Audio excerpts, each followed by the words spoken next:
Bonjour à tous, je me présente, je m'appelle Blackfire et on va parler. Vous savez, j'en avais entamé une comparaison entre les Spider-Man de Sam Raimi et de Christopher Nolan. Cette fois-ci, on va évoluer parce qu'on va parler des Batman de Burton et des Amazing Spider-Man.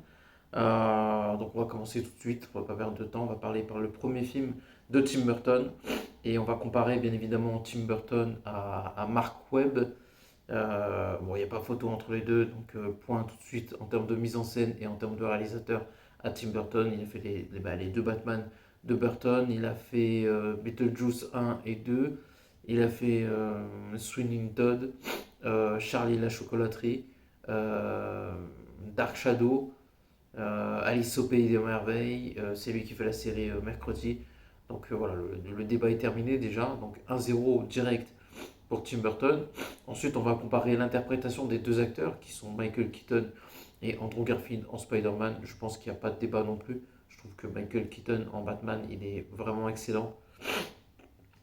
Il excelle en Bruce Wayne et il est vraiment pas mal en Batman, que ce soit dans Batman 1, 2 ou bien évidemment dans Flash. Je trouve Keaton en Batman Impérial.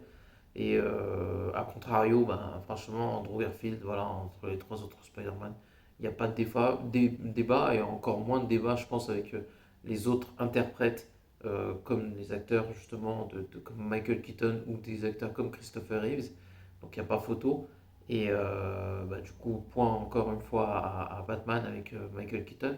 Maintenant, on va parler de l'histoire aussi entre les deux films. Bah, je pense que c'est pareil. Je pense que c'est bien écrit dans le Batman de Burton, c'est ce qui en fait un classique, avec une bonne histoire, avec un bon casting, une bonne mise en scène et bien évidemment le Joker qui est juste impérial, pareil, dans le rôle.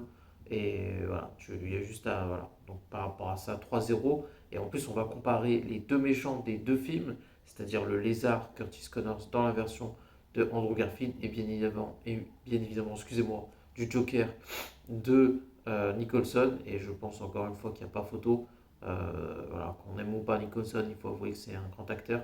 Et lui, en Joker par rapport au Lézard, je pense qu'il n'y a pas photo. Je pense que le Joker est 1000 fois mieux écrit que le Lézard. Donc on a un 4-0 forfait. Et ça nous fait 3-3 pour Spider-Man au cinéma et Batman. Donc n'oubliez pas de commenter, liker la vidéo. Et je pense, vous êtes surpris, je pense que la comparaison entre Batman 2 de Burton et Amazing Spider-Man 2, on verra, hein, je sais pas, hein, mais je pense que ce sera aussi factice. Donc n'oubliez pas de commenter, liker la vidéo. Et